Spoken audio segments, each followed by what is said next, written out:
What's going on, guys? Welcome to today's YouTube video. Before we dive into the video, I want to share with you my goal this year to hit 10,000 subscribers. So if you find today's video useful, you can help me out by just hitting that red subscribe button to get us one step closer to the goal of reaching 10,000 subscribers. I can't do it without you guys, so I'm trying to put out as much great content as I can each week for you in exchange for getting you to subscribe to the channel. So with that being said, help us reach our goal, and now let's go ahead and dive into today's video.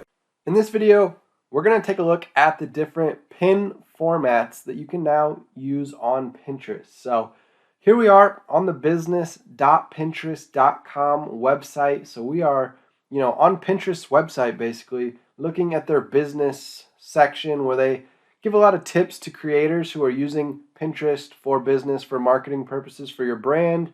So these are the pin formats that they currently have available. First, we have this standard format. So these are where you use eye-catching images to highlight products, recipes, photos, and more. So it's just your standard vertical pin like we can see over here. And then a lot of times we're adding text and whatnot down there underneath the image. Whether that's, how you decide to set your pin up with whatever photo editing software you use. I use canva.com. It's a free software, and it allows me to overlay text on top of my images so that I can create, something engaging, but also has some text someone can read to learn more about what they're going to be getting when they click through my image and go to my website. Now, the next format is a video format pin. So you can upload different aspect ratios. This is the 2:3 ratio, where it's, the height is 3 times and the width is the 2 times there. So it's still a vertical pin, but it's a video, so it's more engaging. It catches people's eyes as you're scrolling down the feed. You can see here on this page, they kind of made up like an example feed with different pins here. And as you're scrolling down, you're going to notice the video one because it's going to be motion compared to an image, which is just static and isn't moving. So I really like video pins. I think they're going to start taking over Pinterest in the future here and becoming pretty popular. Then we've got product pins.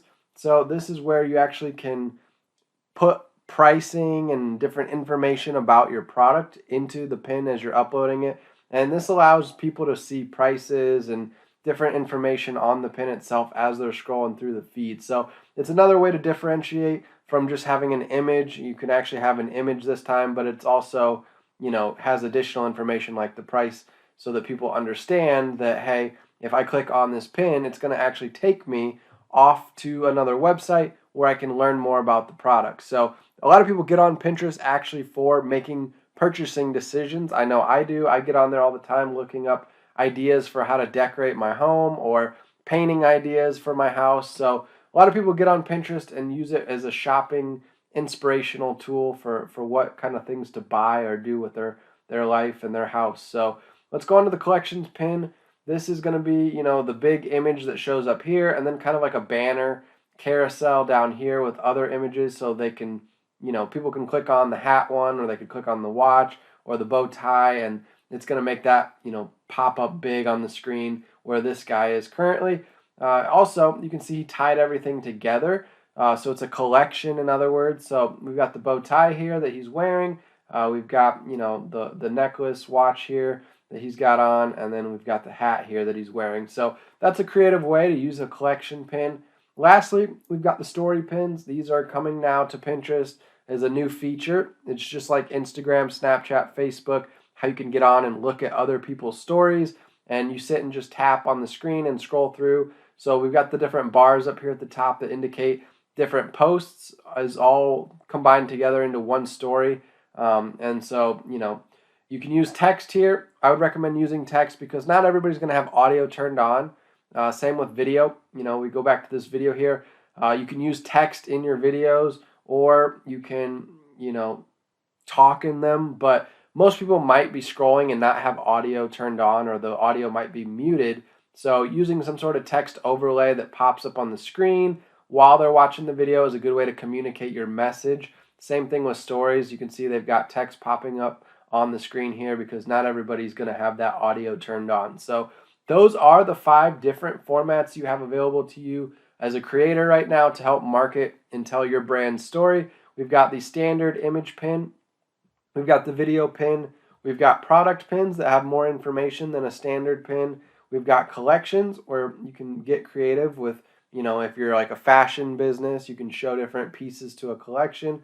And then we've got the story one, which is going to be a way to tell your brand story. It's not so much pushing your business and your products. This is more maybe giving you a behind the scenes look into your life, so you can, post yourself doing things throughout the day so people can connect with you as a person, and then they'll check your profile out, and that's where they'll learn more about your business and your products. So that's it for this video. Just wanted to show you what's coming from Pinterest in 2021, 2022. Right now, story pins are the newest thing they've got coming. I believe it's in the process of being rolled out at the time of this video. Now, by the time you're watching this video, stories are probably going to be normal. It's just another thing on Pinterest. But right now, we've been used to just standard pins and video pins and product pins. But collections and stories are also cool new formats you can experiment with and see how it does for your brand. All right, since you made it all the way through today's YouTube video, I want to share with you an important resource I put together regarding Pinterest. So it's called Pinterest for Business. It's updated every month, so there's going to be new content coming into this resource library. You can scroll down the page here and you can read through all the sales copy, but I'm not really a salesman. All I care about doing is putting out the best videos that I can put out for you so you can help teach yourself how to use Pinterest using these training videos. So you're going to get a lot of cool worksheets, different checklists that I start you off with, and a free month of Tailwind. We're also going to go into a lot of the beginner steps starting out, but we're going to get more advanced as well, like how to use your business account to sell things on, Etsy or your website, or build an email list. I'm going to go over the Pinterest algorithm, how it works, so you can learn how to get more pins to stand out on Pinterest so that you can get more clicks to your website, to your blog, to your products. We're going to talk about the secrets to creating viral content on Pinterest. I've got a viral pin checklist you can check out here as well. And then we're going to get into the automation aspect so you can set up scheduling pins with Tailwind to save yourself a ton of time, as well as how to, manually pin still to get some benefit from manual pinning. So overall, there's all kinds of modules here inside of this course that you can use to better your Pinterest knowledge and, help your business out and get better at marketing on Pinterest. So again, we're adding videos every single month. So this library of videos is only going to get bigger and bigger. And the price is going to go up with time as well because, the more content we fill it up with, the more we're going to need to start charging. And so with that being said, go ahead and get the early bird pricing today. You can check out the link below in this YouTube video, or you can go to asknickfoy.teachable.com and just look for this Pinterest for Business course. I also have some other courses, so try to scroll through them and find the one for Pinterest.